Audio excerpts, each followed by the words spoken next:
Good afternoon. This is Tanisha Laverne Grant with BlackInAmerica.com. As always, I am super excited to welcome new guests to my platform, guests at every career level. And today I have an amazing young talent, Chris Davis, who we just had the opportunity to see in Shaka King's Judas and the Black Messiah. If you haven't seen it, shame on you. You should be pasted in front of your screen watching this film. Chris, how are you today? I'm doing wonderful. I'm blessed. We got to talk about this amazing film. Yeah. I mean, what a cast. What a cast. And at the helm, you have Shaka King, you know, leading men, Daniel Kaluuya, Lakeith Stanfield. What else could you ask for in a cast and being a part of a film that has such rich historic context? We're Right. talking about the life and legacy of the late Fred Hampton. Talk a little bit about what resonated with you when you learned you were going to be a part of this amazing project. Well, I didn't really understand the scope of it because so many movies have been done about the Black Panthers in general. Hmm. Uh, but when I got onto set, the train was already moving. So when I got on the set, the energy was extremely palpable, and you knew that the spirit of Fred Hampton was there. And a very rare thing that happens when you're doing a show, whether it be on set or whether it be in theater, every now and again you get a magical show where everyone Mm. is moving in the same direction at the same time with the same intention to tell the same great story. And that's what it felt like when I got on the set. So I knew that I was stepping into greatness the moment I stepped on the set. Before I even spoke to Daniel or even saw Lakeith, I could just feel the energy on set, and it felt like the spirit of the late Fred Hampton was there. You know. Wow. Wow. Now let's talk a little bit about your character. You Mm-hmm. know, what was it about your character, or, how can I phrase this? What is it about the character that you portrayed, and the impact that portraying that character has had on you and how you will navigate in the world moving forward? Um, that character in the film, and I think in general, is someone who we don't hear a lot about. Probably won't hear a Right. lot about. Yeah, no, And he's a leader, correct? Let's talk about your character he's a leader. first for those who have not seen the film. Right. Let's just talk a little bit about your character. Yes. So And my who character's is name he? is Okay, yeah. my character's name is Steele, which is not the actual name of the actual individual. They couldn't use his name and things like that because the actual man is a political prisoner. Mm, Day. Um, so that meeting that happened with Fred Hampton and my character is what made my character in real life. It was actually after the death of my character, of Fred Hampton, that my character decided to take on a more political identity in the city of Chicago, which is wow. essentially what got him in trouble and put him where he is today. Even when I was on set, I couldn't even say his name. I said his name out loud once, and kind of got reprimanded a little bit because it was that serious. The energy on set was that serious, and the specificity was that Mm, serious. So playing that character, actually doing that scene with Daniel, you know, I I never knew that that moment had happened. wow. I had no clue the impact of these young leaders in Chicago and what they were doing in their city, until I I was offered the opportunity to do this role. Um, I would in the future, if possible, like to dig a little bit deeper into the character that I played because I was only allowed to scratch the surface of the magnitude of that individual, and it's quite large. Wow. Do you feel like the film overall has captured, the impact and the legacy of Fred Hampton and the Black Panther movement? Absolutely. Fred Hampton Jr. was on set, a lot. So the specificity of what happened, obviously there's like movie element, right? Right. Hollywood to it that you have to put into it, but keeping the truth and the essence of the story, the true story, alive with Fred Hampton Jr. there, I think there was no way to miscalculate the steps into getting that done. Even with my scene with Daniel, there was no way to miscalculate the steps. To Wow. underplay the impact of that moment, to underplay the impact of the relationship between those two leaders meeting for the first time, and what that would roll into doing for the city of Chicago later on. Now, how did you feel?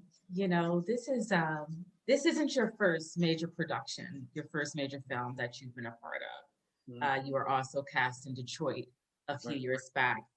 But, I'd like to ask, actors, the moment that you're in the wardrobe, you know, and you're coming out of your trailer and you walk on set, and you are that person, Mm-hmm. what was that moment like for you? Again, because this man was so magnanimous, I made myself a playlist, and I would listen to my playlist in my trailer just to capture the essence of who he was. If I can't use his name, if we can't use the likeness or anything like that, then you know what? My job is to find as much of the essence of who he is and to bring that forward. So that was my duty, and I was just praying that I was able to do that and to do it justice, because you never know, and you kind of got to give it up and pray that what you're doing is authentic in the storytelling, you know. So I had my playlists, I had the fro on my head, I had the costume on, and I was just asking essentially the ancestors to bring in the energy that I need Mm, to mm. play that role, because even though we didn't have a lot of information to go off of, or at least I didn't, I still think that he deserved some justice due in regards to that moment. You know what I mean? So I love that. that I know was the exactly what you mean. I know exactly what you mean. Well, Chris, for all intents and purposes, you are precious to us. You're precious to me in this moment because you and I are both alums from Cheyney University of Pennsylvania, the right. oldest HBCU founded in 1837.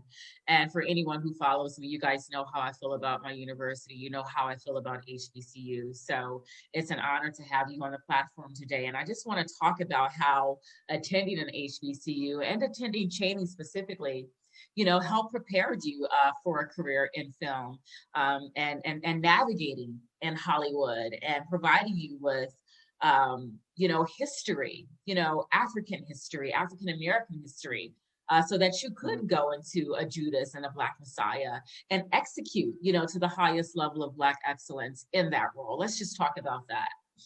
Yeah, I have to say, I'm from Camden, New Jersey, so been around Black folks my whole life, but there is an education of Black identity that you don't get in the public school system, right? Mm.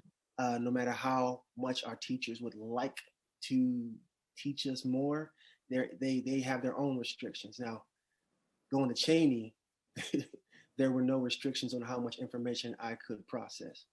And Wow. when I had gotten there, I had never seen so many of my peers who were so Black in identity, Black in spirit and thought and history. Just, I remember people walking around with duffel bags filled with books. Woo. And I had never seen nothing like that before, talking about astrology, talking about your DNA. I mean, it just blew my mind. I'd never met a Black millionaire until I had gotten to Cheyney. Oh, wow. Yeah, Who was and my that Black millionaire that you met? um he was a business teacher. I'm in theater arts, so didn't really talk to him much, but I remember seeing him, and I went to go meet one of my line brothers after one of his classes, and my line brother was like, yeah, he owns like a couple chains of McDonald's and he's a millionaire. And I was like, oh, like it's a Wow. Black millionaire standing in front of me. That's crazy to kind of comprehend. So I was able to, by going to HBCU, see a level of Black excellence that I had never experienced before. And going into the library every Leslie single Pickney day. Hill. Leslie Yes, Pickney Hill. I would Yeah. go every day, and they had this basement. The basement in the Yeah, library. I do. I And do. it had all these books in the back that nobody was looking at. This crazy archive. And I went down there and I found plays that were written in the 1830. Wow, 30. Chris. This is before, the abolition of slavery. So I was like, wait a minute, we have been writing plays. I'm in the theater, so I'm like, we've been writing plays before the enslaved people were even on paper, right, free. And Yeah. it blew my mind, right? Yeah. My relationship and access to the history of what a movement looks like, from the inside and from reading the books and some of the newsletters and things, and everybody on the HBCU's campus at some point reaches the level of I am a Black Panther. Everybody's got their fist in the air, marching to the president's house, being like, "We want some change," Yeah. Yeah. So stepping into. We had our time. Listen, we did. We had I don't know what were we upset about? I think we were upset about our student activities fees. We felt like our student activities fees were not applied to, where they should have been. And we decided to, shut down Wade Wilson. We shut it down too. Yeah. We shut that thing down. We shut that thing down, but there's no place, like an HBCU, It's not. And I gotta say, after graduating from Cheyney, there was an education I had about myself that I don't think I would have ever gotten anywhere else. And again, I'm from Camden, New Jersey, and spent my life around, being Black. But there's a difference when you get to learn about Black scientists, before they make the movie. You know what I mean? You get to learn about those types of things long before, when movies come out and you're like, oh, I remember reading about that individual, or I remember hearing about that individual, or I remember when my friend did a project on that individual, and it doesn't seem so strange to you that that we can accelerate in magical ways, Wow. Let's talk about how your preparation in theater, prepared you for film, because I often read how, the best actors come from theater. Yeah, I read that a lot, and I've heard other directors, I've heard directors say it, I've heard producers say it, I've heard other actors say it. So, let's just talk about, your journey, as an actor, and why did you choose acting? Because I know, you have a background. I think you were supposed to go to school for sports or for football. Yeah. And you were like, hey, if there's no theater program, then I can't ride. I can't roll. Yeah. Yeah. So I would say I didn't choose acting. I think it chose me, Yeah.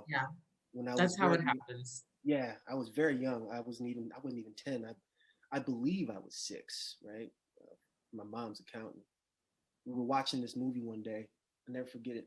I was laying on the floor, kind of underneath the coffee table, and we were watching this movie.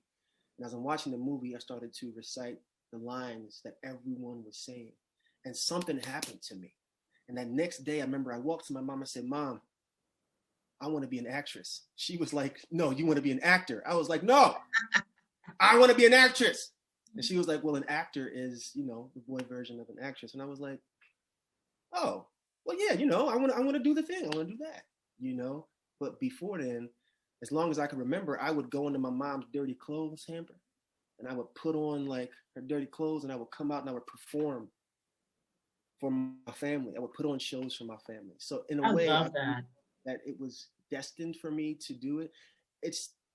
I can't think. There are other things I could do, right? I did play football. It was a moment where I wanted to be in the Marine Corps, and there were these other things that I did do that I was pretty good at.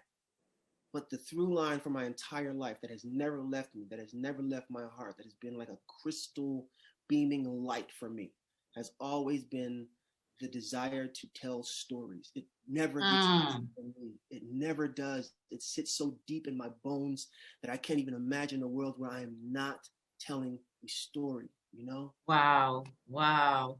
Chris, that is pretty remarkable. You know, I have someone that is going to join us who is definitely one of your biggest fans, and I'm going to let him in right now. Let's see if he's here. Where are you? One of your biggest fans, one of your biggest supporters. You know, one of your frat brothers is here joining us. You know, Hey. Attorney James Lee, you know, also Cheyney alum, who I love dearly. James, welcome. Welcome to Black in America. Thank you so much for joining me today. You know, I have Chris with us, and I know you guys have a special relationship. And so, you know, just share with me, you know, briefly about Chris's impact, you know, that he's had on you, and that you think he's just going to have, you know, in the culture, you know, given his performance in Judas and a Black Messiah and everything that he's able to do with his amazing gift as an artist and as a creative, as a storyteller. Oh man, that's a lot. I mean, I think that his impact is already been great. It's going to be greater, especially coming from the great Cheyney University, which is deeply rooted in heritage and culture and the arts. And like I said, you know, a lot of people that he doesn't even know, that he has never met, that go to Cheyney, just basically got an extra boost, just extra proud of just saying, I went to Cheyney University, and the guy that played Crown in Judas the Black Messiah went to Cheyney University, and everybody's holding their head up high because he did such a great job. It was such an impactful role, and like people like myself who've seen Chris, you know, when he was at Cheyney University. I graduated in 2000, but he was down there in the mid 2000s, and I heard about Chris, I met Chris, but then he was creating an impact when he was on campus, doing plays, obviously being part of a great fraternity, doing community service. So he started making an impact there, you know, and all he has done is build and build and build on top of that. And it's just a pleasure, you know, when you get to a certain point in your life, it's just a pleasure to see people, when you see them work so hard, achieve goals, you know that it's well deserved. Like no one gave it to me. I mean, like I said, we had conversations offline. Like I said, I've seen Chris when he was at Cheyney, when he when he was, you know, not struggling, but really earning his bones in Philadelphia, doing plays, doing like that. Yeah. And then he had moved to New York, you know, which was, a lot of people make that move to New York and it's not successful, you know, but he was determined, you know, so definitely his impact is great, and it's going to be greater. I expect great things from Chris, great things. Wow, thank you so much. Chris, what would you like to say to James? I don't know what to say after that. That was so lovely. Well, you got to say something, man. I tell you this. Well, my relationship with James was something that was so unexpected for me in my life, but exactly what I needed in my life. I feel like my relationship with James is something that was gifted to me by God. God was trying to tell me something in the moment, and I wasn't really listening. And God sent James to stand by me as a protector so that I could make the transition into the next phase that God was trying to get me into. If James had not have been there as a protector for me, as one of my, I say oftentimes, you know, I had angels along the way. Yeah. James was one of my angels that stood next to me and swung his sword so that I didn't have to, that I didn't completely obliterate myself because I wasn't listening to God. And once James, you know, did his part in making sure that I transitioned well, you know, I wasn't going to waste a second on trying to achieve what I believed that I had to do, and just listening to God and staying open and trusting that process, you know. So I'm getting emotional. Yeah. I'm getting emotional because these moments, this is unrepeatable right here, you know. This is a gift, like right here in this moment, you know, in this climate.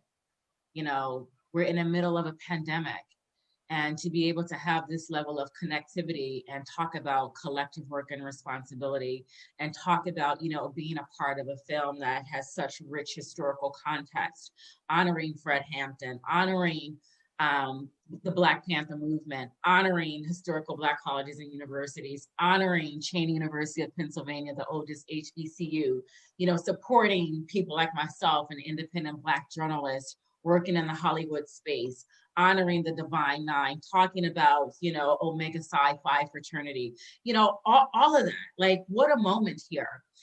Chris, before we wrap this up, you have such a long road ahead. I mean, like James said, we're just beginning to see. Right. We're just beginning to see, right. What is going to become of your career. When you think of a role of a lifetime, what is that role? What encompasses that role? A role of a lifetime? I don't know. Life changes, so stories will change. Yeah. The needs of the people will change, so whatever story that I'm telling at that time, however it impacts the people that are watching it, however it changes their hearts or their minds, I guess I'll know then that it was a role of a lifetime. But wow. I couldn't say what it will be. I love this answer. So because again, I'm more interested in telling the story and telling good stories. I really am. So I trust that whatever that role is, it's going to be something that God has placed right in front of me for a reason. I have to tell somebody something. I have to impact it in a certain kind of way. This is, in a sense, my ministry. I always wonder, I say, am I doing enough, right? Talk about Black Panthers and the work that they did. I oftentimes am like, am I doing enough? Am I doing enough, right? But being able to tell succinct and clear and truthful stories about the experiences that we go through as Black people, how we overcome, stories that were forgotten, and how they impact us today in our current space, I think is doing a lot, and it's important work. So I love that.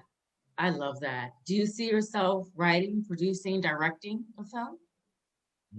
Yeah, actually, I do. And again, just listening. Whenever God tells me to make a pivot, make a move, that's what I'm gonna do. But as of right now, God's got me moving in this direction. I don't want to drive the car because when I start taking control, I start crashing the car all up. So I love it. You know what I mean? So. I love it.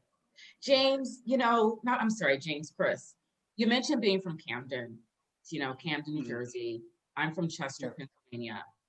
These are very blighted areas. Dreams get crushed into nothingness right away. What do you want to say, to young people who come from communities like we do, encourage them, to stay focused, to stay fixed in on their vision, when sometimes it just seems like what they want is elusive and impossible, is so insurmountable that they think, they can't achieve, because they have to overcome the insurmountable. Right. I would say that being from places like Camden, like Chester, like certain parts of Philadelphia, you know what I mean? Or places like them, what you experience there is preparing you to be greater out in the world. Like, there are tools that you are learning about how to move in the world that other people just don't have. There's a strength that you're given right now that other people just don't have. And you have to trust that what you went through is building you for a greater life ahead, but you have to trust it. And you got to trust that God is moving in that direction, And don't be afraid. Don't be afraid to jump off the cliff. Wow. I like James said, when I did it, as I'm doing it, as I've been doing it, I never really had anybody telling me what direction to go. So every move that I made felt like jumping off the cliff. But I'm from Camden, New Jersey. I can do anything, really. I love that. I love that. That made people feel like they couldn't go on, that made them want to quit. That's nothing. Experienced that before. I'm gonna keep walking through the fire. I'm gonna walk through this dark cave of, uncertainty, because I know that on the other side there's something big. You can't. Yeah. You're the legacy of those who were born into barren land and built the pyramids, right? And I think that's really important for anyone, regardless as to where they're from, is to keep that in the forefront, keep that in the forefront. James, as a criminal defense attorney, what are your thoughts and ideas on just motivating and inspiring, young men and women who come from areas like me and Chris, just to keep pushing, because I know you see a lot. I follow you, I see some of the things that you post, along with Joseph Green, who is also a Cheney alum, one of your frat brothers, defense attorney. You guys see a lot, Right. Yeah, most definitely. I mean, we definitely see a lot from all gamuts. I mean, unfortunately, we see things that we don't want to see, but obviously that comes with the territory.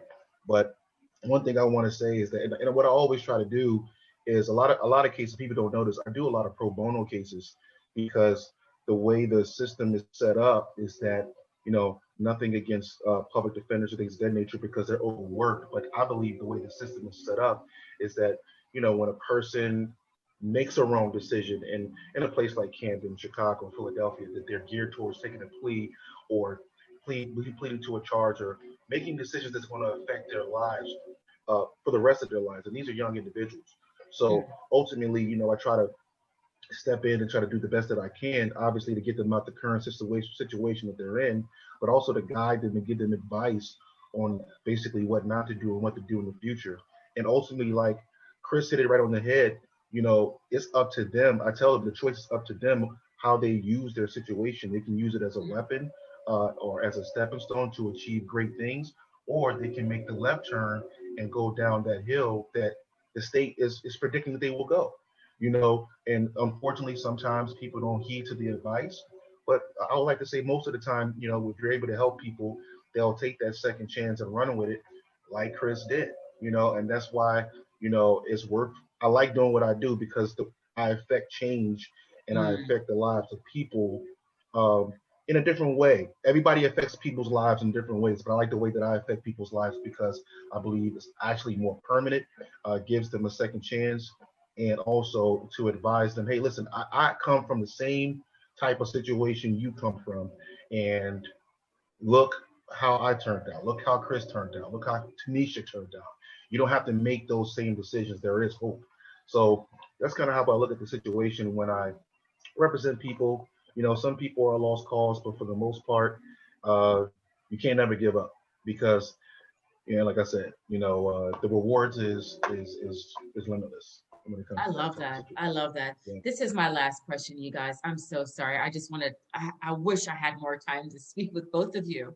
In the spirit of this amazing film, Chris, that, you're a part of, it's so historic, in the spirit of Judas and a Black Messiah, in the spirit of the late Fred Hampton. James, if Fred were alive today, what would you like to say to Fred Hampton? Wow. I would like to say thank you. Thank you for the sacrifices that you've made. Obviously, I've known about Fred Hampton, but the movie shed a whole new different light. I did not know that he was 21 years old, and the fact that he affected a city, an entire city, greatly, and still is affecting the Black community and the culture to this very day. So I would just say thank you for the sacrifices that you made, the values and morals that you instilled in the children. Because when he was doing that graphics for children, he was instilling his morals and values in them. He was planting a seed, and they always going to remember that. And basically, I felt his actions in those kids' lives affected our next generation and affects why they're conscious and actually have the ideas that they have today. So ultimately, we'll just be thank you for making that sacrifice and doing what you did. And basically, hopefully, people like us can continue the legacy and to make sure that his sacrifice was not in vain, to keep pushing forward and to making, positive strides for the African American community and for the country. I love that. I love that. Chris, since you're the man of the hour, my guest, take us out of here with what you would like to say to the late Fred Hampton if he were here today to honor the film that you're starring in, Judas and a Black Messiah. If the late Fred Hampton were here today and I got the opportunity to stand in front of him and speak to him, I would ask him how I could be of service, how I could be more of service than I already am. You know, I would ask him to guide me in that way. Yeah. You know, because his impact in such a short amount of time in his life on this earth was so large that I can only imagine what it would have been like today, what we would have been today. So all I could ask is how can I be of service? I don't care if it's passing out flyers for you. I do what I can, you know, because that's a part of us. Our human connection is being of service for one another. You know, that's what I would want to do. That's what I would ask him to teach me. I love that. Gentlemen, thank you so much for your time. In the words of children's right activist Marian Wright Edelman, she often says, service is a rent we all must pay. Service is a rent we all must pay. Gentlemen, thank you so much for your time. If you have not seen Judas and the Black Messiah, see the film, watch the film with your family, with your children, take notes, and teach. It's a teaching moment. Again, Tanish Laverne Grant with blackinamerica.com. Thank you so much for watching. Continued blessings and success. Deputy Chairman Fred Hampton of the Illinois Black Panther Party. Repeat after me. I am a revolutionary. I am a revolutionary. I am a revolutionary. I am a revolutionary. I am a revolutionary.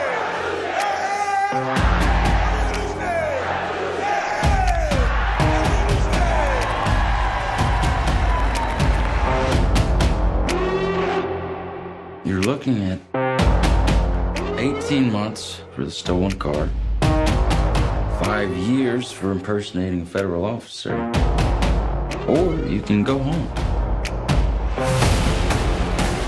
The Black Panthers are forming a rainbow coalition of oppressed brothers and sisters of every color. Their aim is to sow hatred and inspire terror. I will learn all that I can. These ain't no terrorists. You can murder a liberator, but you can't murder liberation. You can murder a revolutionary, but you can't murder revolution. And you can murder a freedom fighter, but you can't murder freedom.